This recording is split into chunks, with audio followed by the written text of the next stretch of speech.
What up, Grizz Nation, and welcome back to another Grizz 901 post-game show live here after a close game. And honestly, it felt like a playoff game just in general. When we looked at the game, the Grizzlies did lose 114 to 113 to the New York Knicks, but there's a lot of good that can come out of a loss like that, a lot of good that could have come out of a win like that. So if you look at both sides of it, there is some opportunity to look at a glass half full, but also kind of pick it apart a little bit. But we're going to get into all of the entire game. We're going to break it down as we always do.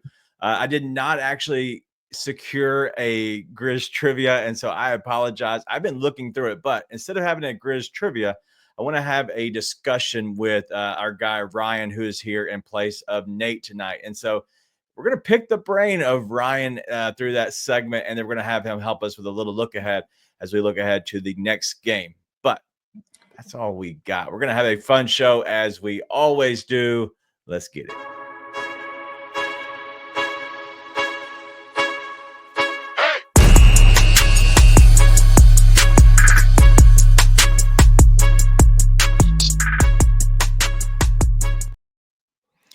Yo. Listen, it's not that late. You okay over there? That was depressing. Listen, the Grizzlies did lose 114 to 113, but in my opinion, it was a game that could have went either way. It was a game that felt like a playoff game. It's a game that the Grizzlies, they should have won. And we'll get into all of that and definitely much more, but kind of off the top rope, your initial reaction to that. Like, it was weird because no one really shot well. Right. But I thought both teams played pretty well. And just the roller coaster of emotions in the last minute and a half. Yeah. Where it's like, oh my God, I can't believe we did this. Oh, Ja just stole the game for us again too. What are we doing?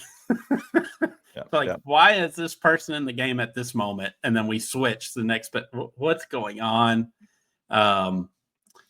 Yeah, it really was a game, I think, to either team probably could have won. Right. And that's what playoff games are, though. It was a toss-up, and they had their moments. We had our moments. They closed.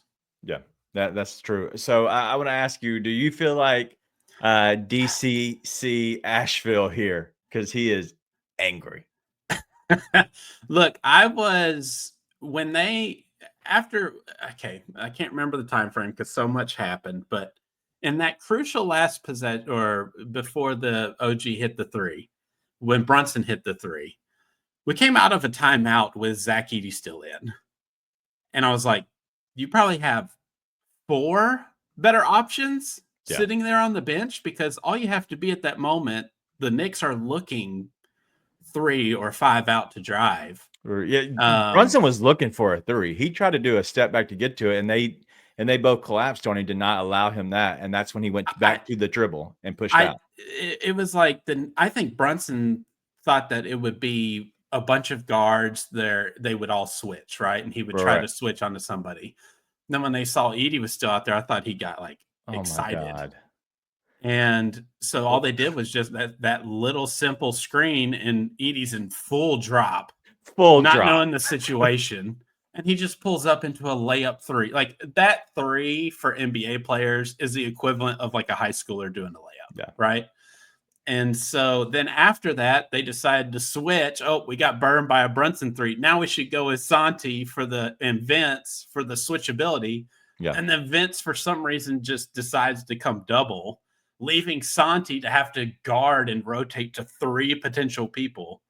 It was just odd. It was a strange 90 seconds. Yeah, and that's what Marco was talking about here is like too many mistakes, not enough threes. You know, that was the game just in general. But I want to go back to here just something Sane, but also who else brought this up? Here it is. So Re77 brought up the same thing as Sane did here. And it was, and this is this is what I enjoy the most about honestly being, I don't know if you want to call us media or just having a show just in general, whatever it is being able to pick the games apart without like being upset and just like, hey, let's fire everybody. I want to torch the entire world on fire.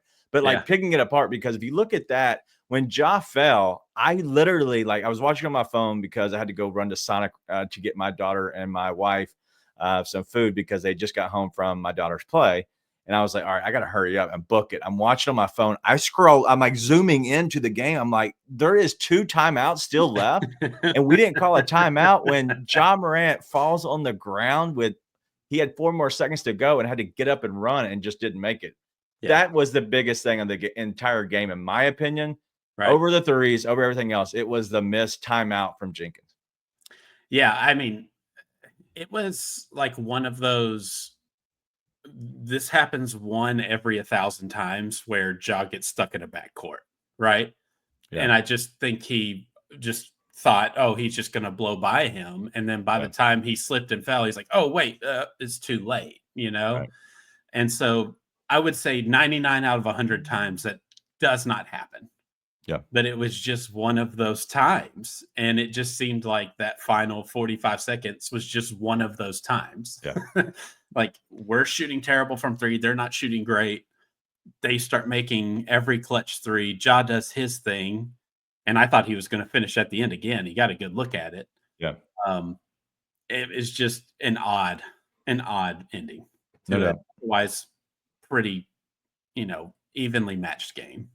Yeah, and so before I put the complete cherry on top and talk so good about it, I will say games like this allows us to look at these games and say, hey, why have Edie in the end of the game when it's literally Josh Hart out there that he was guarding?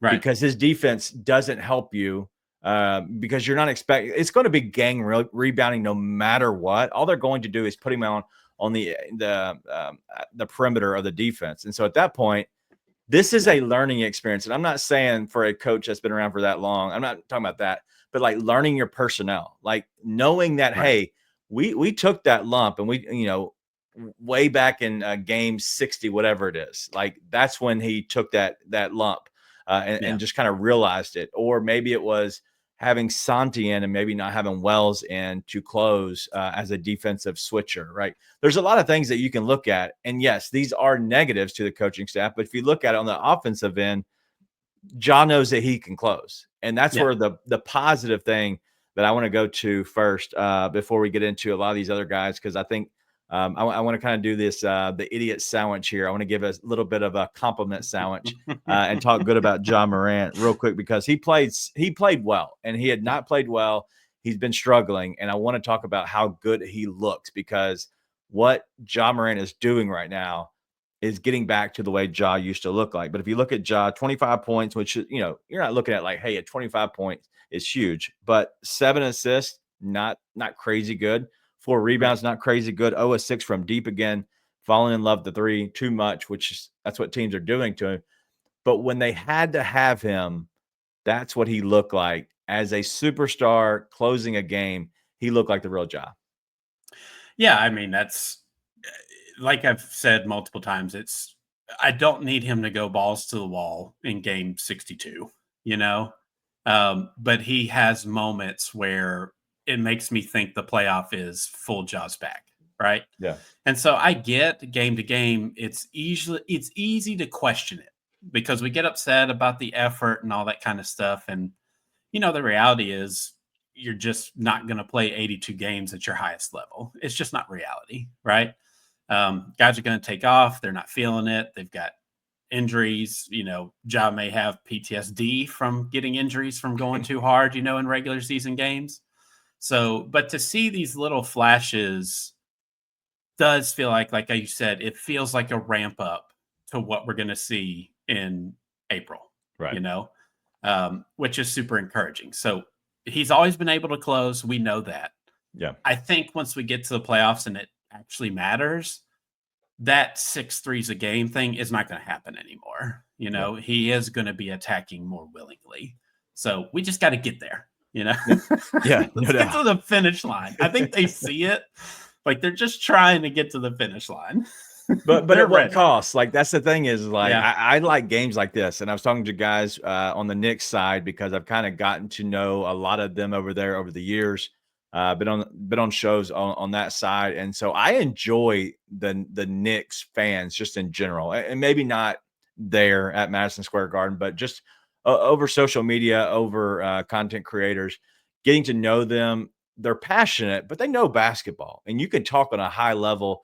And not that I'm ever going to be high level IQ on anything, but you can talk basketball at a decently high level. I'll go mid tier there, but it's enjoyable to see games like this. And both teams have a lot left to be desired on both sides. And I thought, talking about the Knicks, I thought they played a bad game, but I think the Grizzlies played a barely above bad, like maybe average game. And so neither team played great.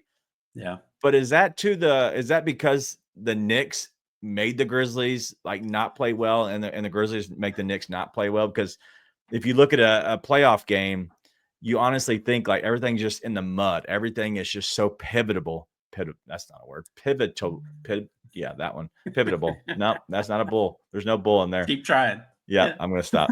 But it just seems like it's one of those where every possession means something, and that's what it looked like tonight. And I wonder, is that because of the defense on both sides? Yeah, I think so. I mean, the Knicks are obviously a switch 1 through 5, try to be physical type team, which obviously they blew us out by almost 40 the first time doing that. Yeah. I mean, I thought the Knicks were kind of dead in the water, Really? when we started the third quarter. Okay. I thought they got a huge lift from Miles McBride and the bench guys, which those guys do not play very often. I want to talk about that later. Like they don't play a ton of minutes, but I thought Miles McBride kind of brought an energy that the Knicks looked like they lacked, right? And kind of kept them even keel until the starters were able to return. And then the starters kind of brought it a little bit more. So I don't know. It was a fun game in that it was exciting, right? We're used to Grizzlies games being we win by 10 to 15 or we lose by 10 to 15. But here recently we've gotten close games. Yeah. So now that we haven't had a large sample of size of this all season. So when we lose these close ones, it feels like death, especially in one that's super winnable like this, right? But then we have one where we kind of steal the other day where it's like, oh, this team can close. We're ready for playoffs. And now tonight we're like first round exit. Yeah, exactly. I have some, because you don't get on as much. And so I do want to ask you more questions than usually I ask Nate because we talk to Nate so many times. We don't have to ask him important questions. I felt bad for Nate. This was his night. Mitchell Robinson, first game back. Miles McBride going off. Yes, he's a big douche McBride. All he needed was the Knicks to sign David Roddy to a two-way today. Oh, my God. And he would have been no doubt. He'd have been floating this whole show. Well, the media has asked, and I believe it's our guy Paris Sharkey. Shout out to Paris Sharkey, the Bluff City Media Grizzlies account. But it looks like he had asked Jenkins about one of the last possessions there that forced a three, and Jenkins said that he told Vince to double Brunson. Do you agree with that decision? I know that we have hindsight, right? But do you agree to go ahead and double him up to maybe to force the ball out of his hand? No. I mean, yes, Ja is the worst defender out there, perimeter, but the worst thing Brunson hurts him in is a drive, right? Like Ja's gonna not gonna let him shoot a three. Yeah. So at worst, we're going to overtime. The worst thing that can happen is to create such a lopsided help side for Santi where he has to try to close out to either option on the pass, right? Like you're taught on that closeout, you're going on the flight of the ball. You're not waiting, and it's hard to tell when two guys are kind of close to each other where that flight is. And I thought he actually got out there to OG pretty quick and challenged it pretty well from how disadvantaged he was because he had to drop all the way to the bottom. Yeah, Jaren came over, helped too. Yeah. So the fact that he even got out there to close out as well as he did, I was kind of impressed with, but the double doesn't make sense because you're literally forcing the only thing that can beat you in that scenario. Yeah, I agree. And that's the thing that bothers me is if you have a double, I want to, if I'm doubling, I want to double with under 5 seconds, maybe 8 seconds. If You I'm got to be looking at, close. You because can't what be far away like Vince was. correct. Because he And you want doesn't know where to go. exactly It's not a run and jump. You know, right. if all you basketball people that do traps and presses and stuff, you know the term run and jump. Yeah. But that is just a read on space and run and jump. Correct. Like they let the players read the space. If it's an opportunity to jump, trap, then they go for it. If they Then don't, you overcommit. you read it and then you play off in the space. If he's just telling blindly to jump, he's too far away. There's nothing that you're jumping at to create that advantage to get the ball out of Brunson's hand. And that's in that scenario, it's the worst thing to get Brunson out of hand with two people and everybody else having to rotate. And that's what I don't agree with. And maybe we might have taken it out of context, or maybe he was explaining something different. I don't know, because in my opinion, you don't tell one player to jump, right? There's no automatic jump, because what if he was on the other side, right? What if he got picked and switched and he went to the far side?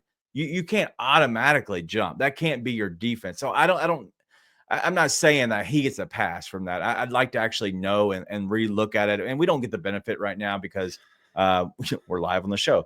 But I would like to at least look at it and see what it looked like again, to see what, how does he come back, from, being off of his guy and creating that completely overhelp defense. It just doesn't make sense why he would do that. Up two, if you were up one, maybe, but honestly, it has to be anything under 8 seconds.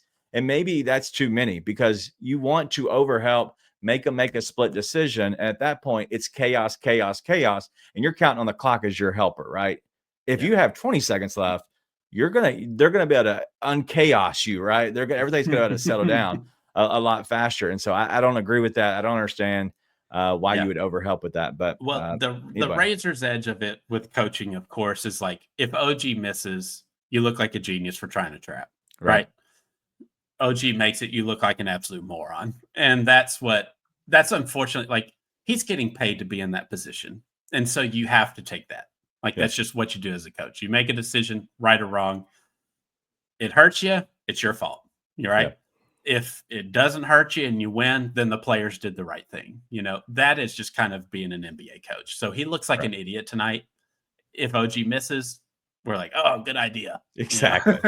That's the bad part of actually coaching. No, that one was so bad that even if he misses, most people's response would be, I can't believe that we did that. What an idiot. I do want to say about AC Surreal saying here, maybe Jenkins trying to cover for Vince.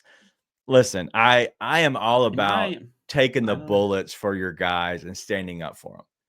If you're trying to make something up like you told him, like, in all honesty, these dudes are professionals. If they make a mistake, say, hey, that is not what we were planning on doing. I think it was miscommunication or something. And it's just, what, it was a lapse of defense and chaos happened. Like, you don't have to take up for everybody on everything. I know Jenkins is a player's coach. I get that. But I don't see why this would be the time that you would actually do that. And so, I think you're just trying to, piece out what in the world he could be thinking and why he would say that. It doesn't make sense why you would do that at that point. But I had to bring up somebody. Big task at hand. I do believe that's who it was. I just want to let him know, I think your keyboard is stuck. It keeps saying something about the Knicks. It's like Knicks, and then it's like says something about the Knicks. I'm not sure exactly, but I think you have copy and paste in there, and it you got to use your other keys, man. No, but shout out to the Knicks. They did win. You're not going to see us fly off the handle. We're not going to be crazy. I promise. We'll always keep it real, and I enjoy playing the Knicks, and I will agree with Big Task at hand here. Hit the like for the Knicks, no doubt. I appreciate that. But I think the Knicks. Let's talk about them real quick, because I want to discuss them, because there's been a lot of discussions just in general on that side of the Eastern Conference and what they're doing. Jalen Brunson Karl-Anthony Towns, I feel like are their offensive, cogs to the wheel, right? And then Right. you have and they don't play great defense. Cat's okay on the backside help defense. Then you have, Mikal, you have OG, and then Josh Hart's kind of your oversized, a lot better Jitty, right? Everybody knows in Memphis. He can knock down a shot, he grabs rebounds, he does a little bit of all the hustle plays, and he's a guy that you can depend on. Great. He's a great playoff guy. Yeah. Do you believe in this Knicks team? Because Jalen Brunson has been great, and he is the type of a guy that you can count on in the playoff type atmosphere. The problem is if you can run them out of the gym, it's hard for them to catch up, but they can always feel like they're in the game. Yeah, I mean, the Knicks team is fun, I think. Right? Now, the ceiling of that, I don't think it's an NBA Finals ceiling. And that's even making a finals appearance. I think they can make the Eastern Conference Finals pretty easily. Yeah. But I think they'd have to not face Boston, right? Like, I just don't That's think the there's worst enough. matchup for them. I just don't think there's enough defense there for them between, Cat has been okay, like you said, but between Cat and Brunson, I'm not sure if there's enough defense Yeah. between Hart and OG and Mikal. I mean, they do a lot for that team, and they play big time minutes. I mean, come playoff times, I have a feeling these guys are going to play 46 minutes a game. Like, that would be my guess. I'm talking about that next. I can't. That would be my guess that they're playing 46 minutes. I mean, Josh Hart was in foul trouble. I think he only played like 20 minutes. This man probably felt great coming back into the game tonight because I think he averages almost 40 already. But no, they're super fun, right? Like, they're a 5-out team that can score in a lot of ways. Josh Hart is their worst offensive player in that starting 5 lineup. And you saw it with Edie was guarding him. But he is kind of like Draymond light. Like, he's a lot smaller version of Draymond. He's like the connector of everything to me. I mean, I can't admit to say I watch the Knicks all the time. So Knicks fans are in here. They can probably, tell us better about that. But he feels like kind of a glue guy that does pretty much everything offensively and defensively to kind of get everybody else taken care of. And I look at the next team just in general. I think that they are like you said, a fun team, and they're a solid team. Like you can't slip up against against a team like the Knicks. Like, it's going to be a fight, whatever series that they're in. Even if it is the Celtics, it's going to, in my opinion, I think it's going to go to like a 6 games. Like, they're that type of a team that's going to just beat you up and wear you down. But I do think that the ceiling is going to be at some point. My God, like roof.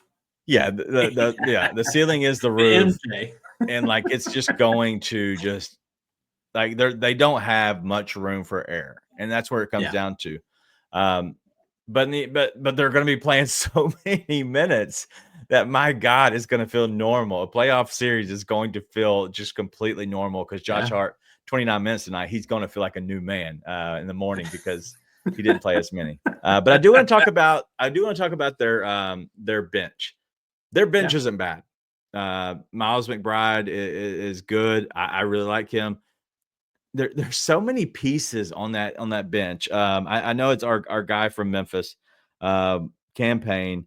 Mitchell Robinson's now back. Precious Achua, another guy from Memphis. Landry Shamet. Okay, just those 5. And I don't want to go in too much because the other guys are there, and I don't want to talk about the Knicks too long. But I think that if you look at this team, I think you could go the other way because there's a lot of Knicks fans that actually hate Tom Thibodeau. They don't think he's a good coach.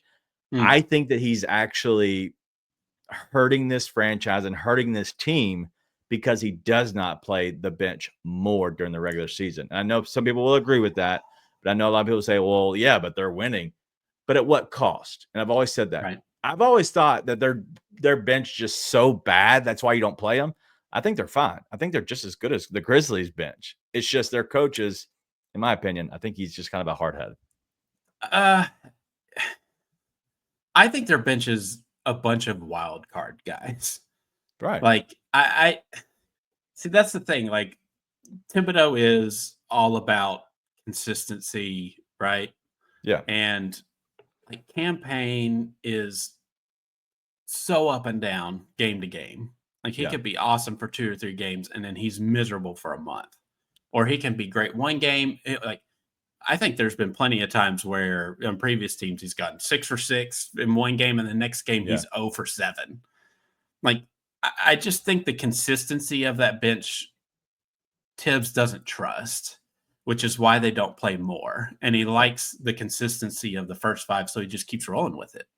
And I certainly don't blame him. Because I mean, Precious is a good player, but there are many mistakes he made tonight where he's just not in rotation multiple times on defense. And that's Tibbs' biggest pet peeve, right? So, I mean, I think for the standard of NBA benches, it's okay. I certainly wouldn't be hanging my job on the idea that, well, I got to play these guys 18 to 22 minutes a game, No doubt. and expect a consistent throughout effort for all of those games. Yeah. And that's where it comes down to. I just think that he could use them a little more. I think if you can trade out 10 to maybe 15 minutes in total, I think you save each guy on your starting lineup 2 to 3 minutes each. Yeah. And then I think you can still survive games just by doing a little bit of keeping everybody a little bit more fresh. I think that's where it comes down to. But anyway, let's move on from the Knicks. Don't want to talk about them too much. It was a good win, 114 to 113 over the Grizzlies. But getting back to the Grizzlies in general, let's talk about Desmond Bane. 24 points, 12 rebounds, 4 assists, 0 of 4 from deep. The fact that he shoots 4 3-pointers and he doesn't make any, that's fine.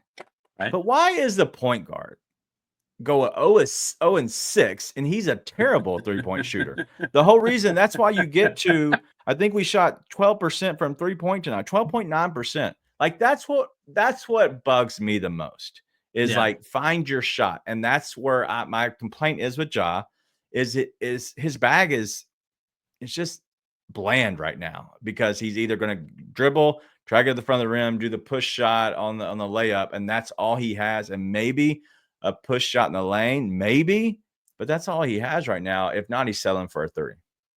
Yeah, I mean, the difference is Bane is a well-known 3-point sniper and guarded that way, right? And Ja is not. Yeah. So they will concede threes to Ja all day long.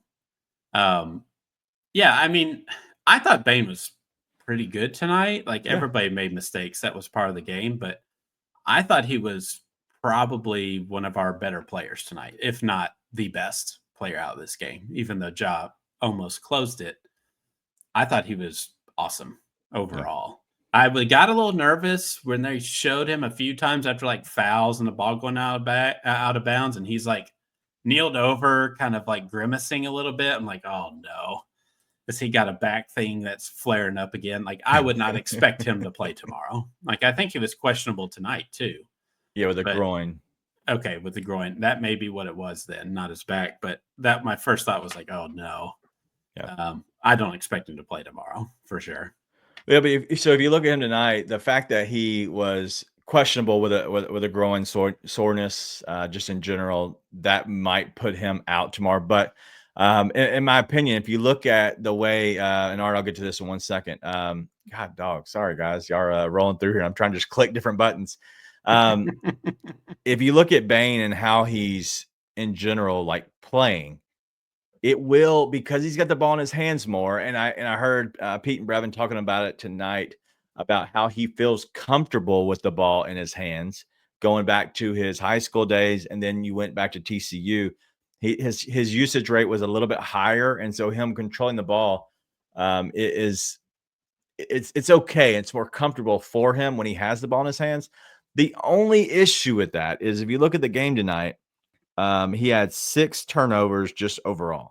I know it was a plus number, so I don't want to he was a great player when he was in, no matter the I guess it's in spite of the turnovers. But the 6 turnovers from him and 4 turnovers from Ja, that's the issue to me with those two. But the fact that he's only got 2 more turnovers than your point guard who should have the ball in his hands, that's where I can kind of be like, all right, I understand that maybe that's why they're rolling with him so much with the ball in his hands, but I still don't understand why he has the ball in his hands so much. Yeah, I mean, I think it's just you don't want to be predictable, right? And yes, we want Ja to have the ball as much as possible. But if that's every single play, then defenses can load up on that. And so that's where they go to Bane, and he was just probably a little more careless with the ball tonight. I don't know if that was the effect of the groin injury, right? No, I don't think so. But Ja, turnovers are tough because you also have to consider who's on the other end. Like the very first play of the game is a wide open dunk for Edey. Ja throws it to Edey and just goes straight through his hands. At least I think that was Ja. Whoever it was that was driving, I'm pretty sure it was Ja. Like he's wide open. Yeah. And Edey's just hands down by his side, and then he's surprised by the ball for some reason. So you kind of have to consider that sometimes. I mean, you just have to, when you have moments like that where you're having the turnovers, you have to make it up somewhere. And they did it on the offensive glass. And so they really evened it out to where most teams who shoot 19% or whatever you said it was, 12%. 12.9%. Most teams in the NBA shoot 12% do not win a basketball game, Correct. let alone in it. Correct. So they murdered the Knicks in the paint. And so, yes, they weren't shooting well from three, but they did what their bread and butter is. And yes, they had higher turnovers, but they compensated it with offensive rebounding. So they just didn't finish at the end. But the fact that they can even be in a game with someone who's going to be a high seed in the East, that's going to be one of the top 3 or 4 favorites to potentially make an NBA Finals, is not half bad, in my opinion. No it doubt. Could be worse. Correct. All right. So King Mix has got a funny question here. How do you ask a coach stop the turnovers? I would love somebody to just phrase it that way in the post-game presser to Taylor. Hey, Taylor coach, over here. How do you ask to stop the turnovers? Have you asked to stop the turnovers? Do they know that you do not like the turnovers? Like when we give the team the other ball, you know if they like it or don't like it. So, yeah, for sure. All right. I want to get to a couple more questions, but let's get to Titan MVPs right here. And if you want to have your question prioritized, as always, I promise you, put a super chat in. We'll make sure we get it. And so I haven't read it yet, but I'm about to. But welcome, Titan MVP. Don't be late, bro. Don't be late. Bane, that was Bane throwing to Edey in the first play, but through his hands. We called 12 straight through the wickets. I mean, not even close. Well, and let me ask that question since we're on this. Was Edey this bad of a catcher in college? Because I didn't remember that. If he was, I mean, nothing is as complex as NBA basketball, right? Like college basketball was pretty straightforward. But I mean, he did fumble the ball quite a lot in the post, but he just either regather or get the tip put back over the 6'6" kid, the sociology major. So but no, like Edey stat wise had a great game, right? Like he's part of the reason we out rebounded them so much. So stats wise, he looked great, but defensively, he has no chance. Like Josh Hart has to be missing shots in that scenario. Right. And he definitely shouldn't be in one of the most clutch moments of the game to play defense. So I don't know, like you mentioned earlier, was that a test to see what this might look like in a playoff atmosphere in the Western Conference playoffs and be like, all right, we can't do this with Edey. I don't know. That's called a fail. Or it was just straight brain dead, like just not thinking. Because how do you think about putting Vince in? Right. But you don't think about taking Edey out. You don't think about taking Edey out. No answers for you on that one. Well, he's also asking. Well, he's saying that we called 12 and he didn't answer. I disagree with that a little bit because I felt like 12 did answer. Yeah. But he's asking him, and I'm trying to find this right now, and that's why I'm looking through it. So I apologize, but Ja Morant came out with 3 minutes to go in the third. Okay. He's asking about why he came out so long in the third and the fourth. And so I would assume I'm assuming he stayed out all of the third after he came out with 3 minutes to go. Or maybe not. It looks like he came back in towards the very end. And so Ja Morant came back in with 23 seconds. He came back in with 23 seconds left. Okay. Then he went back out, right, to start the fourth, because that's probably a one possession thing where he came in to kind of get an extra basket. That's when Ja got the tech. That's the other thing. Yeah. How much did the Grizzlies lose by tonight? How crucial is that? This is awkward. And then Ja, and the only reason I'm doing this is because it's always a struggle of mine with fans just in general, and not doing the entire MVP, and just in general, just looking through here. Everybody questions how much he was out or players are out, but I'm like, realistically, you have a lot of guys that are in. So he came back in the fourth with 7:16. So what is that? 4.5 minutes, and then he was out 3. So that's a total of about 7 minutes that he's out. It's a long time, but it seems kind of standard for what they've been doing. And honestly, you're still winning. You're up. You're 99 to 101 when he comes back in, and you lose. So that's the issue. You're gonna fight, and I'll challenge everybody to go to basketball reference the next day. So tomorrow, if it helps at all, go the next day and look up the game. Just click on the scores of the games and click on the game, and then look at the plus minus. It'll show you a net number. And I know you know about this more, Ryan, but an actual net number of when you're on the court, you get, a number. And then while you're off, how does the team do? And so it does both of them and gives you a net number of whether they were a plus, 10. Your plus minus might show minus 10, but if you look at the net number, it could be a plus 2, just depending on how you are on or off. And so it just depends on how it is. But just in general, I think it's always good to look at that. But thanks for that, Titan MVP. Like I said, if anybody wants to get up there, just super chat. Always, we'll put it up to the very front. But I want to go back to a couple more, and can't thank you all enough for hanging out with us.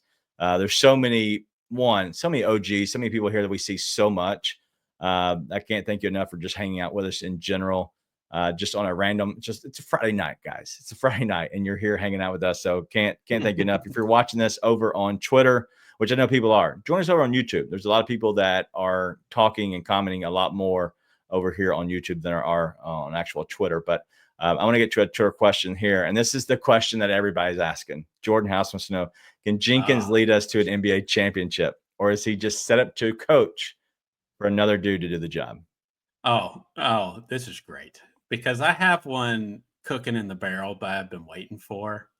I mean, it's not a hot take, but I do have a good comparison, because no, he cannot lead us to an NBA championship, nor will he. This is everybody remembers the Last Dance documentary, right?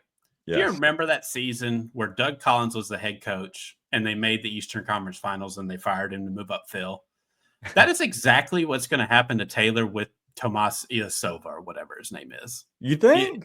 100%. His offense sucks. It's part with him and the other guy, right? He is the coach in waiting. I'm just telling you that right now.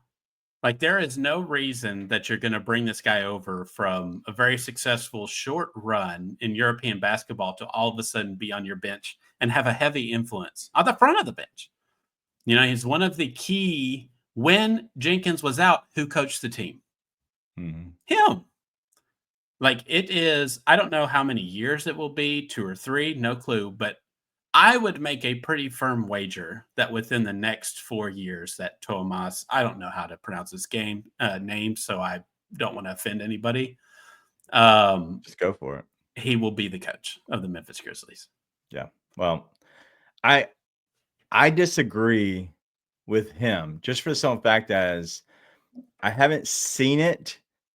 And in all honesty, like, if you look at this new offense, I know it's different and I know it's newish, but like, it does not help out your best players.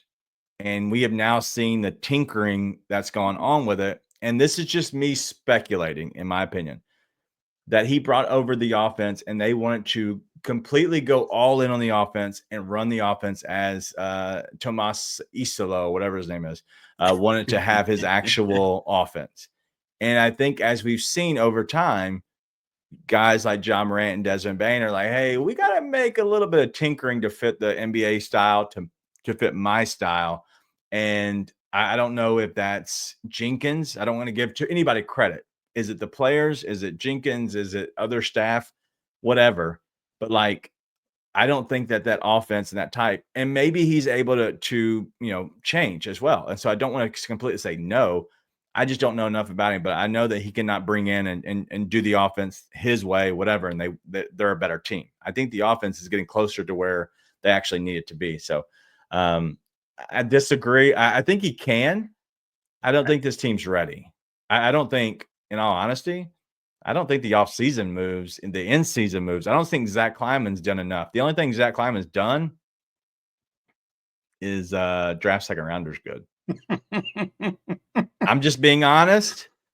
I think there's a lot of flaws within Kleiman, and I think that he can be a good GM, and I think he can be a good exec, just like Jenkins. I think Jenkins can be a good coach, a good exec.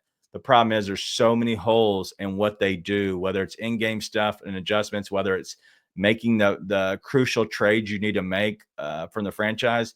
I think there's a lot going on. I don't think Kleiman's hurt us at all. I just think Kleiman won't actually – he can't get the job done when he needs to make a big decision, which I don't know what decision he made this year because it wasn't Cam Johnson. Cam Johnson wasn't pushing you over that. But either way. All right, let's pivot from there. Go ahead. Finish it up. Oh, well, I mean, I was just going to say that Jenkins is a good coach, like he is, right? Yes, yeah. But this is, what year are we on with him? 5, 4? I don't know. We would have seen it by now. Like, usually coaches who have that it factor, and, you kind of know it when you see it on a guy on the sidelines, right? It doesn't take 5 years to incubate into being it. Yeah. So you're either it or you're not.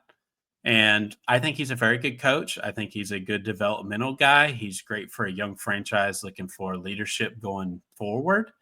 But if he was going to be that guy, he would have shown that a little bit more, I think, instead of every playoff series that this Grizzlies team has been, they've lost the first game at home. How do you do that? Why are you waiting till game 3 to adjust? Like, coaches who have that in their DNA, it doesn't take 3 games to figure that out. Like, it takes a half or it takes a quarter. And that's kind of where, to me, it's just not there.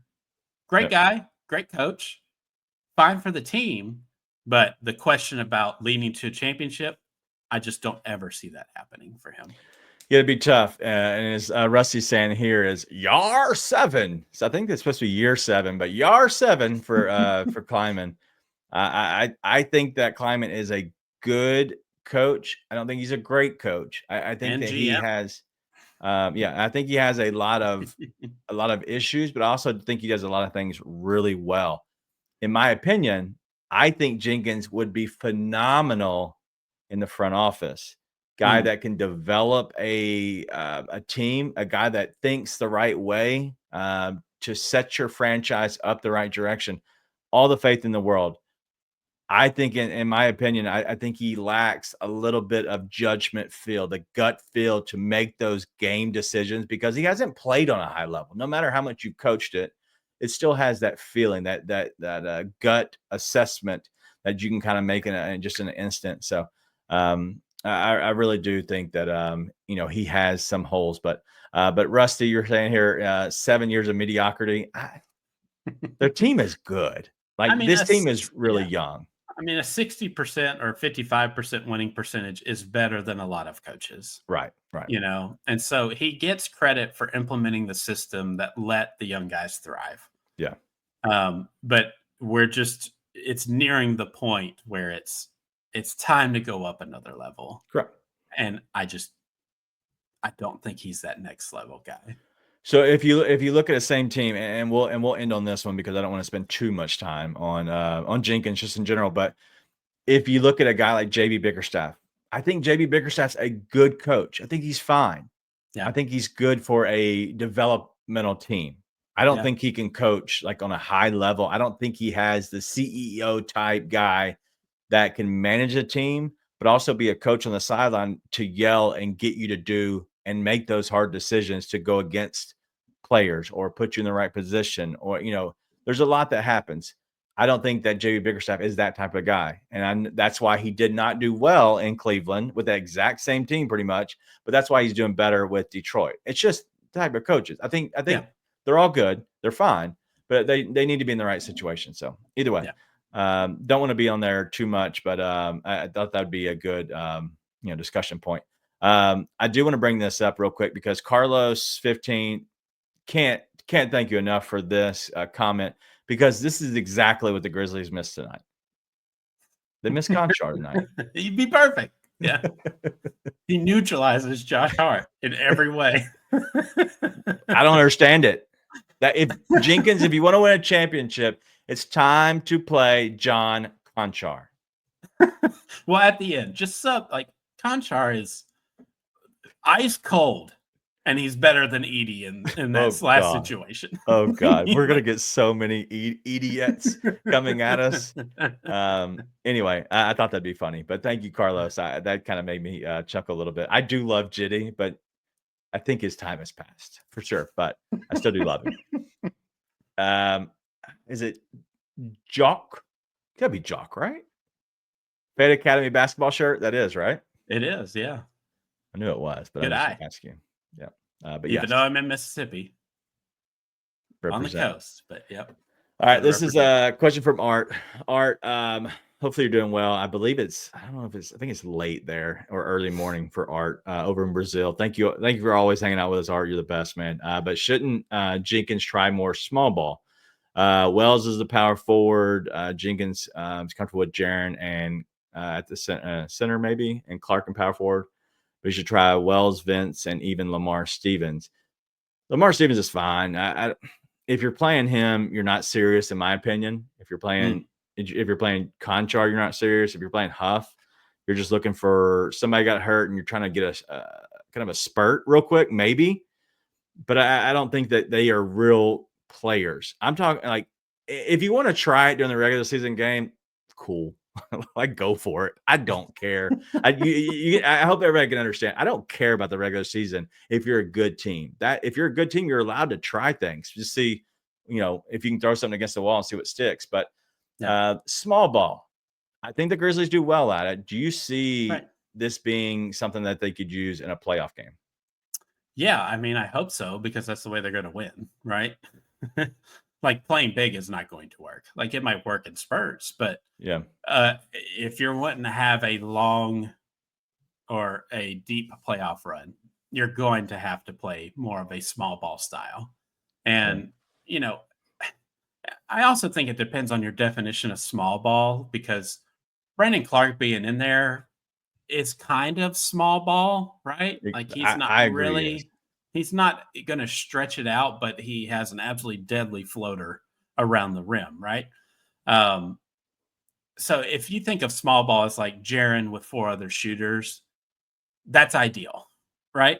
Yeah. But are the players ready enough to do that? Because you're talking about guys like Gigi, Vince, with Ja and Bane.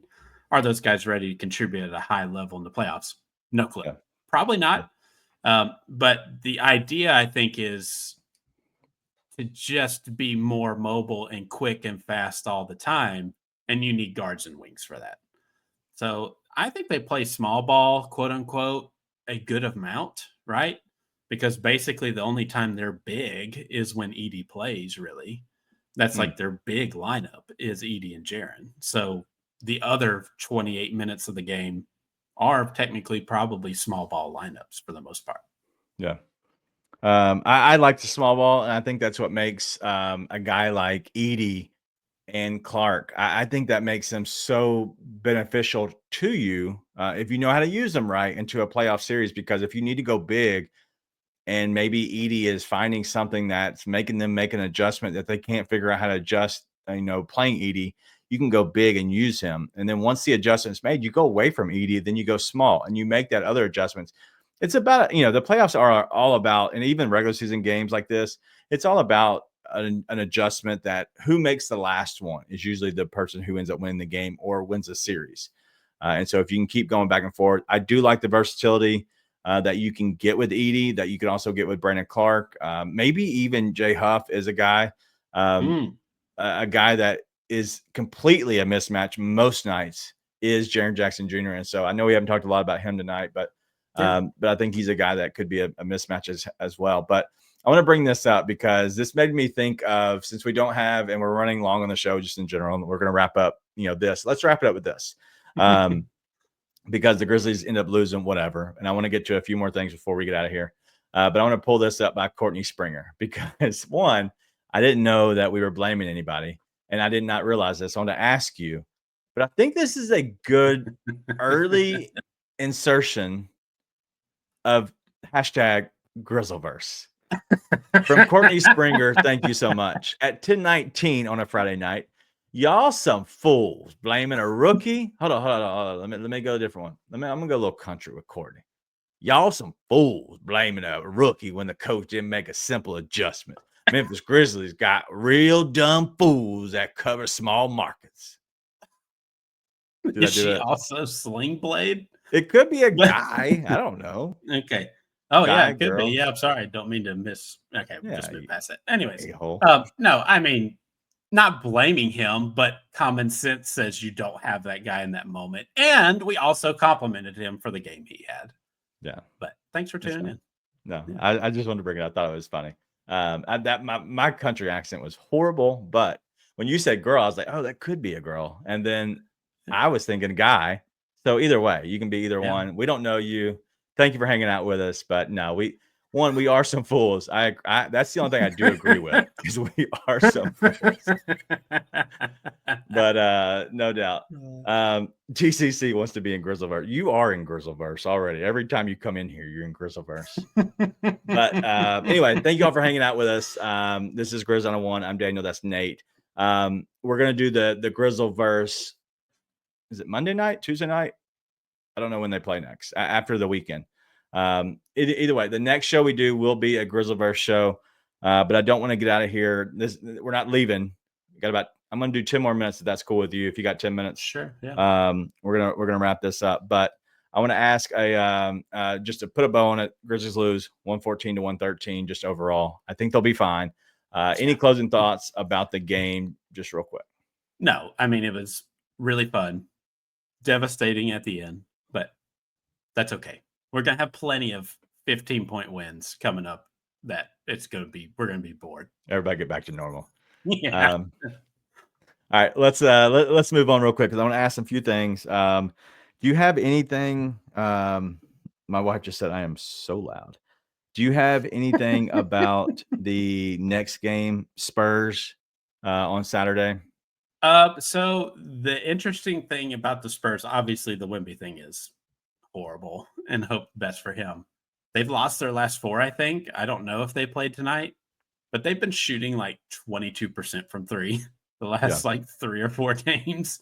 So law of averages, is this a potential where they're on fire?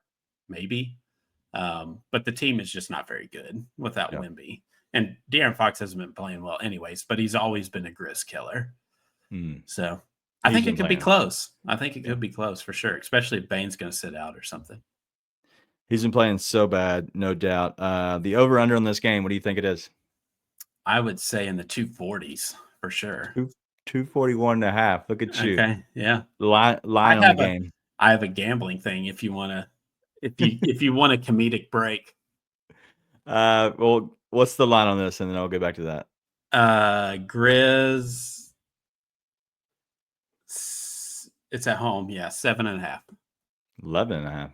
Ooh, okay. That seems high. All right. Sure. What's your gambling thing real quick? And then I'm going to ask my important question of the night. So don't leave, people. Okay. So my son, all of a sudden, crying, devastated. Go in there. What's wrong? This man's playing Roblox. I don't know if any of you as parents have experienced playing Roblox, but apparently you can trade pets. Yes. I don't know anything about this He world. got taken. I don't know anything about this world. So apparently he's doing some thing on there where you can gamble your pet to gain like a pack of like legendary whatever.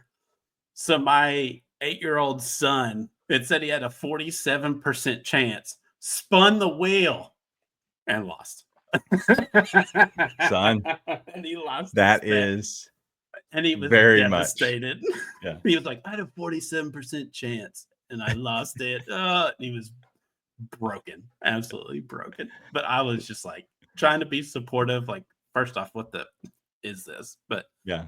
And then secondly, like, good job, buddy. You got to learn. Thank you, Roblox, teaching my son pivotal. Oh my God! You cannot get it again. Pivotal. Yeah. Pivotal. God, I've kept putting pivotal. My bad. I'm gonna name the show Pivotal tonight. Anyway, a question that Art had was, do we have trivia tonight? No trivia, but I do have a trivia now. Kinda. I want to ask Ryan about it. But do you think that there's ever been an NBA team? And I'm trying to find this out, and I've not figured it out yet. And so instead of me asking a Grizz trivia question, because I don't know the exact answer, so I thought that was a bad thing to go in with if I don't know yes or no. But I cannot find it. My question is, has anyone in the NBA, let's say the last 25 years, because we'll go back to 2000, you can go before then if you like, but the last 25 seasons, any team started 2 rookies and won a playoff series? I would say no, right? I can't find it. I would say most playoff teams don't start 2. I think you could. I don't think there's probably any playoff team who's ever started 2 rookies more than even won the game. Well, so there or won the series, anyways. Yeah, so I can't find anybody that won a series, but I can find them that won a game. And so let me go through With these 2 rookies. Were they just terrible 8 seed teams? I would assume not high seeds, right? So the last one is 2017 Bucks. This is not counting them. So 9 teams have won a playoff game with at least 2 rookies starting. That's just that won a game. And that's why I wanted to bring this up, is because 2017 Bucks had you're gonna laugh at this. Could you guess the 2017 Bucks who was their 2 rookie starters? 2017. Let me give you one. Starters. Malcolm, no. Yes. And Malcolm Brogdon was one? Malcolm Brogdon and Thon Maker. Thon Maker. He started a playoff game? All right, let me read off the other ones, okay? Yeah. And 2013, the Warriors beat the Spurs. Harrison Barnes and Draymond Green. Draymond Green did not start ever. Okay. And he started a game. That was the difference. That's why if you look at these, they're not playing a lot. They're just not playing a lot of games at all, and they're not starting. So if you look at 13, Draymond wasn't starting, but he started a game. 2005 Chicago Bulls. Any idea? 2005. So 2 years after LeBron. So they beat the Washington Wizards 2 games in that series. 2005. Former Dookie Chris Duhon and Andres Nocioni. Well, wasn't he older though, from like Argentina or something like that? If I know. Okay. I don't remember Nocioni. I just remember the name. All right. So before then, 2003 Orlando Magic. They actually beat the Pistons 3 out of the 7 games. It went to a 7-game series. They won 3 games. Can you name? You should be able to name the 2003 Orlando Magic rookies. One of them played for the Grizzlies. 2003. Oh, Mike Miller? Nope. Oh. The guy we traded for.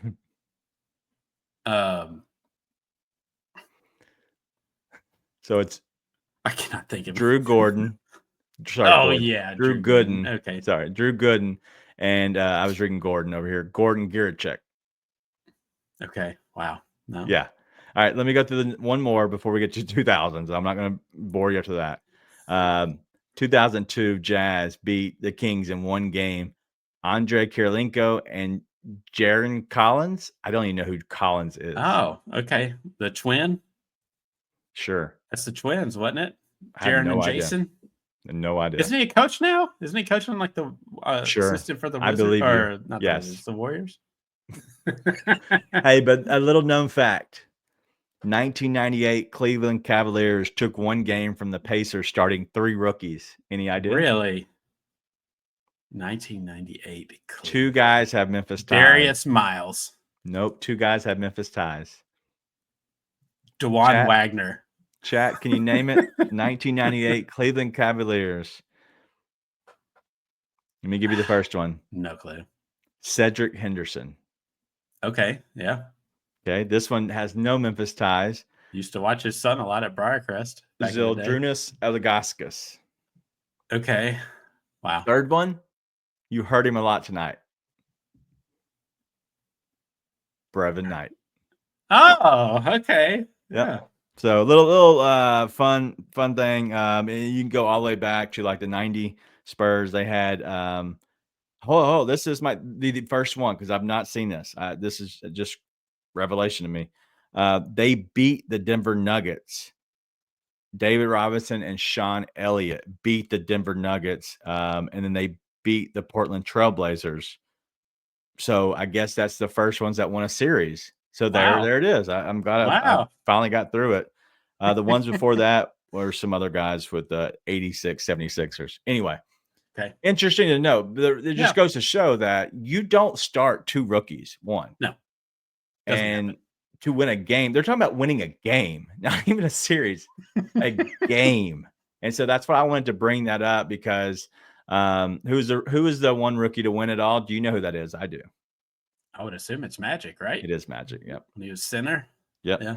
Do you know who was a rookie who went to the finals last year?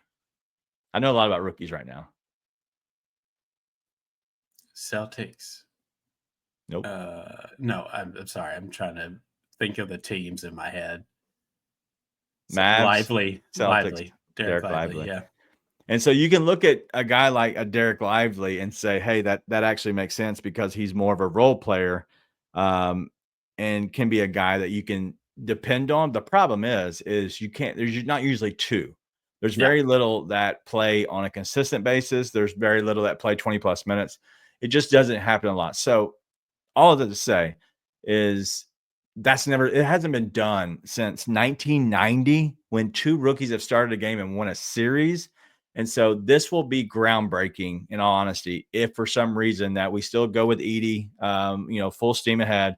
And then we have Wells. I know that we have, John Jaren and Baines surrounding them, but it's the fact that you're starting 2 guys that it's their first year in the league. It's big. So, So it's important to know. And I wanted to kind of, temper a little expectations, but it's also going to be fun if that happens like that, because it hasn't been done for over 35 years. So either way, but anyway, interesting stats. And I wanted to bring that up. It's kind of having a Grizz trivia. That's more of a Grizz talk discussion. Terrible. All right. Final thoughts on the night, just overall. Anything else you want to hit on before we get out of here? No, I mean, sucks to lose, but there's nothing wrong. Right. Yeah. Sky's not falling. Well, yeah, we are what we are. We'll be fine. Yep. Yeah. I agree. Let's get to April. Let's just get to April. For sure. That's give me out. We're trying to do one more month. Well, a month and a half. We're just getting there. The next 2 games should be good. It should be definitely wins. But we'll get through these. Yeah. So you never know. But hopefully the Grizzlies bounce back out of this. It was a tough night, but I can't thank you all enough for Astronomo says, what's fine? I love it. I never change, my guy. Never change. All right, that's all we have. Thank you all for hanging out with us. It is always fun It's always been a good time. I think that this is really where we're kind of hitting the stride towards the end of the season, where we're having great shows, great numbers. The bigger the numbers towards the end of the season, it always happens. But it's always fun when it's the same familiar faces, but then we keep adding people every show. Every time we have a show, there's always new people that I've never seen that get in here and talk like we're all family, whether they've seen the show a million times, they just never talked, or whether they're just in here and they feel comfortable enough to chat. I think everybody has a good, friendly banter back and forth. So it's always a good time, but I enjoy it. I enjoy seeing the comments just kind of flowing as they always do, but that's all we have tonight. We'll see everybody back here. Is it Monday or Tuesday? I think it's Tuesday. I said, yeah, I don't know. Anybody? Bueller? I think he's going to February. I'm in March. Monday. All right, Monday night. Hawks. Oh. There we go. Fun one. That'll be a GrizzleVerse. Don't miss that one. It should be a long, extended GrizzleVerse. A lot of talk about Jaron. Monday, you dip crap. Thank you, Minx. Love you too. All right, that's all we got.